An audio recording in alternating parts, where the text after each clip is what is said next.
Underneath Las Vegas, there is approximately 200 miles of tunnel network. These tunnels have become a secret world for the so-called mole people. Anybody that hasn't come out and seen the light of day in a long time, I don't know if I want. Aujourd'hui, on plonge dans une réalité que beaucoup ignorent, juste en dessous des néons et des machines à sous de Las Vegas. J'ai visionné le documentaire fascinant de la chaîne Rue et Sénette Documentaire sur les gens qui vivent en dessous de Las Vegas et qu'on appelle les gens taupes. Mole People. Rue et Sénette nous emmène donc à la rencontre de ces gens qu'on appelle les gens taupes et qui vivent dans les tunnels de la ville dans l'obscurité la plus totale. C'est une vidéo qui m'a profondément marquée parce que j'avais aucune idée de cette réalité, je me suis dit que je pouvais en parler et on va voir ensemble pourquoi ce monde souterrain est aussi terrifiant que triste. Le contraste saisissant, deux mondes superposés. Ce qui frappe dès le début de la vidéo, c'est le contraste entre deux mondes.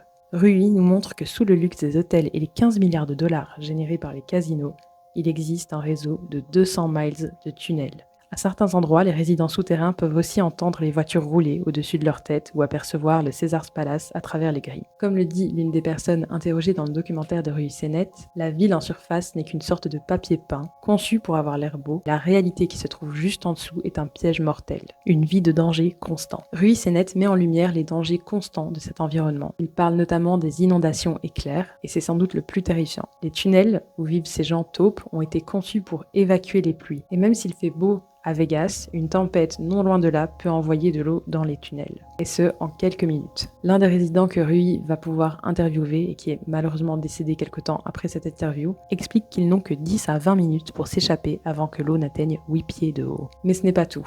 Outre les inondations extrêmes, il y a aussi la violence et l'insécurité. Rui Sénette a eu l'occasion de discuter avec des personnes qui racontent des attaques à la machette, des coups de feu pour un simple vélo qui est une denrée très recherchée dans les tunnels ou encore des incendies criminels. Un autre danger est l'impact physique de la vie dans les tunnels. Sans lumière du soleil, les gens qui vivent dans les tunnels finissent par avoir un teint un peu grisâtre, ce qui n'est pas forcément un signe de bonne santé. L'invisibilité administrative. Un point crucial soulevé par le documentaire de Rue Sénette est la perte d'identité, car beaucoup de personnes qui vivent dans les tunnels ont perdu leur carte d'identité. Et sans celle-ci, ils n'existent plus dans le système. Il est donc impossible de trouver un travail, de louer un logement ou encore d'accéder aux services sociaux. Rue Sénette nous rappelle que 70% des Américains vivent d'un chèque à l'autre, c'est-à-dire qu'un seul imprévu pourrait faire basculer n'importe qui dans ce labyrinthe de béton que sont les tunnels. L'un des habitants du tunnel que Rue Sénette va interroger témoigne en disant qu'il était un père de famille et qu'il a tout perdu et qu'il a atterri dans les tunnels il y a 10 ans. Les démons de l'obscurité. Le documentaire de Rue Sénette explore aussi l'impact psychologique. L'un des habitants des tunnels parle de démons, de voix qu'il appelle dans le noir. Cela pourrait être dû au manque de sommeil, à la solitude ou encore à l'obscurité oppressante.